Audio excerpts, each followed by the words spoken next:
নমস্কার, আমি অমলেন্দু। গল্প আড্ডা ব্লগে সুস্বাগতম। এসেছি সোদপুর স্টেশনে, চলেছি সাইবাবা মন্দিরে। স্টেশনের বাইরে থেকেই অটো টোটো পাবেন, বলবেন গির্জা মোড়ে সাইবাবা মন্দিরে যাব। বিটি রোড দিয়ে আসলে ব্যারাকপুরগামী যে কোনো বাসে উঠুন। 1856 সাল, 16 বছরের এক কিশোর মহারাষ্ট্রের শিরডিতে নিম গাছের নিচে বসে ধ্যান করছে। প্রবল বৃষ্টি কিংবা প্রখর রোদ, সে কিন্তু ধ্যানে নিমগ্ন। কিছু দুষ্টু লোক তাকে পাগল প্রতিপন্ন করতে চাইলে ঢিল পাথর ছুঁড়ে মারতে লাগলো। বাধ্য হয়ে শিরডি ছেড়ে চলে গেল সেই কিশোর।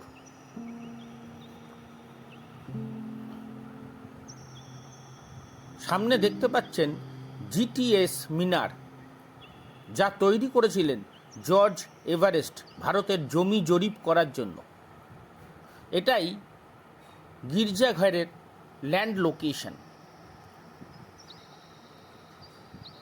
1858 সালে আবার শিরডিতে ফিরে এলো সেই বালক। গায়ে মুসলিম ফকিরের পোশাক, হাঁটু অবধি এক কাপড়ের কাফনি এবং মাথায় কাপড়ের টুপি। আশ্রয় নিল সেই নিম গাছের ছায়ায়। দেখুন, এখানেও সেই নিম গাছ। সবাই মানত করছে রঙিন কাপড় বেঁধে, ধূপদানিতে ধূপ দিচ্ছে। সামনে দামি সুসজ্জিত মন্দির, কিন্তু সবাই পুজো করছে ওই নিম গাছকে। যদি আপনাকে প্রশ্ন করি, আজ বাবা এই সোদপুরে আসতেন, তাহলে কোথায় বসতেন তিনি? ওই সুসজ্জিত মন্দিরে, নাকি এই অপরিষ্কার নিম গাছের তলায়? উত্তরটা আপনিই দিন। পশু পাখিকে না খাইয়ে নিজে কোনোদিন খেতেন না শিরডি সাই বাবা, যদিও তিনি কাউকে দীক্ষা দেননি। 1918 সালের 15ই অক্টোবর শিরডিতেই দেহত্যাগ করেন এই মহান সাধক। শিরডির একটি হিন্দু মন্দিরে তাকে সমাধি দেওয়া হয়। চলে গেলেন, অথচ নিজের জন্ম বা জন্মস্থান সম্বন্ধে একটা কথাও বললেন না।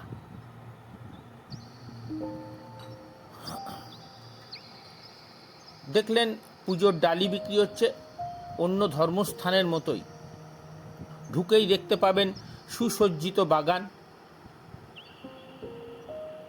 বিশাল চাতাল, পেরোলে তবে মন্দির। এমন অনেক লোক আপনি দেখেছেন যাদের আশ্রম আছে, নিজেকে গুরু বলে পরিচয় দেয়, দাতব্য সংস্থা চালায়, অতিথিদের খাবার দেন। কিন্তু সাই বাবার মতো একজন সাধুও কি আপনি দেখেছেন, যিনি নিজের বাজারে যেতেন, নিজেই কাঠ সংগ্রহ করতেন, আগুন জ্বালাতেন, মাটির চুলার ওপরে বিশাল পাত্রটি রেখে নিজেই রান্না শুরু করে দিতেন?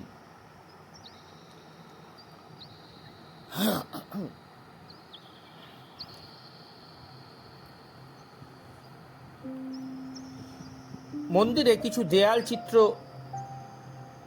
লাগানো হয়েছে, যার দ্বারা সাই বাবার জীবনশৈলী তুলে ধরা হয়েছে।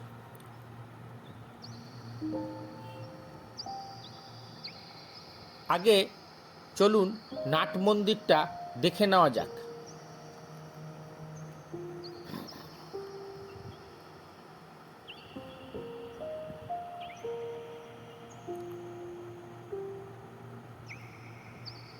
বেশ অনেক লোক বসতে পারে এখানে।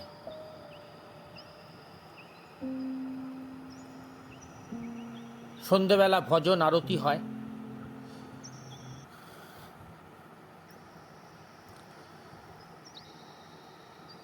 দেয়াল চিত্রে দেখবেন ছবিতে রান্না করছেন সাই বাবা।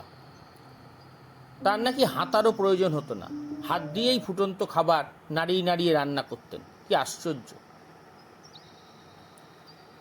আজও যদি শিরডিতে যান, দেখতে পাবেন পৃথিবীর সবচেয়ে বড় রান্নাঘর দেখতে পাবেন এক বিশাল খাবার ঘর, 5500 ভক্ত সেখানে একসাথে বসে বিনামূল্যে খাবার খাচ্ছেন। 1,00,000 ভক্ত রান্না হয় কখনো কখনো। বাবা বলতেন, ক্ষুধার্তকে খাবার দেওয়া আর আমার আরাধনা করা দুই সমান।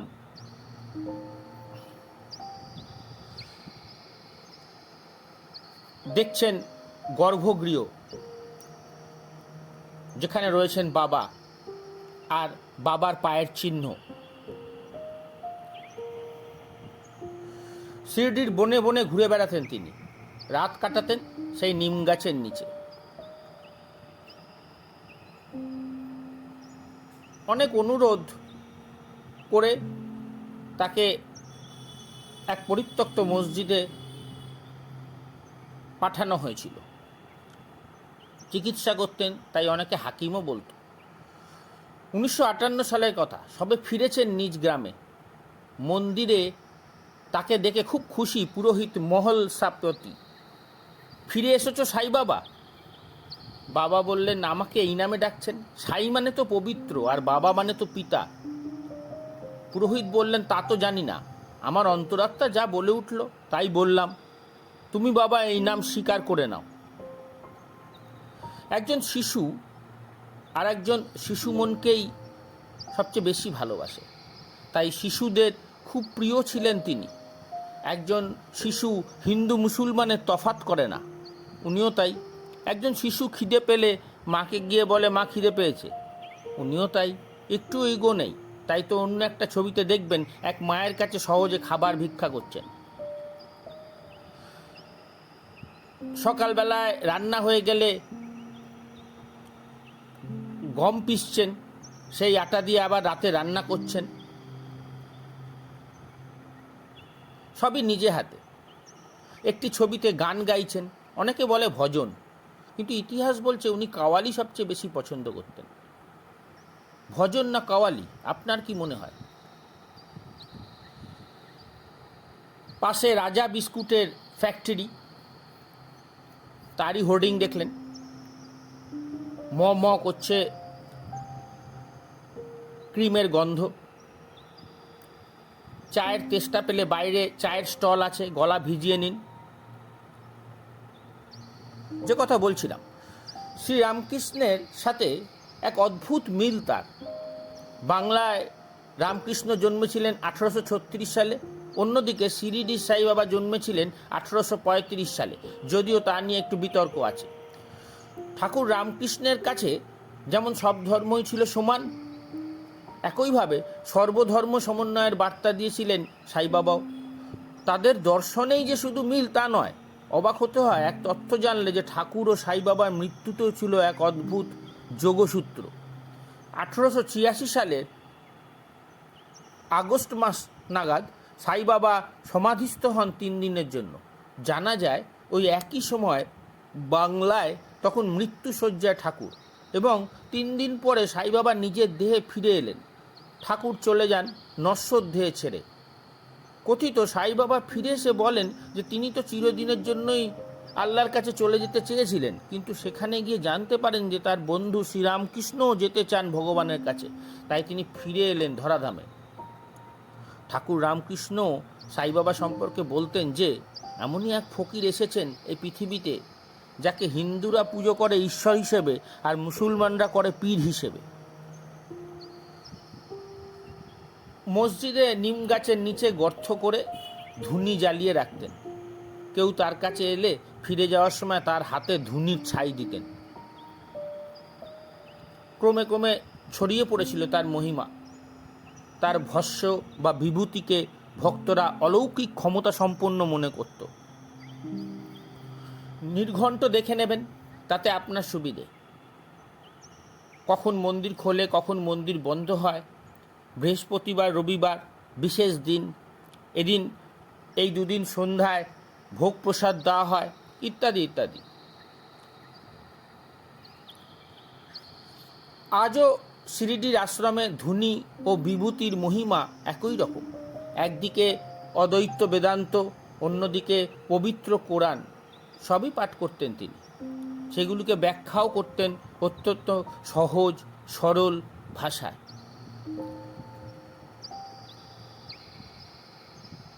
আজ এই পর্যন্তই। ফিরে আসবো অন্য একটা ব্লগে আরও নতুন নতুন গল্প নিয়ে। আর তা সহজে পেতে অবশ্যই সাবস্ক্রাইব করে দেবেন। ভালো থাকবেন, সুস্থ থাকবেন।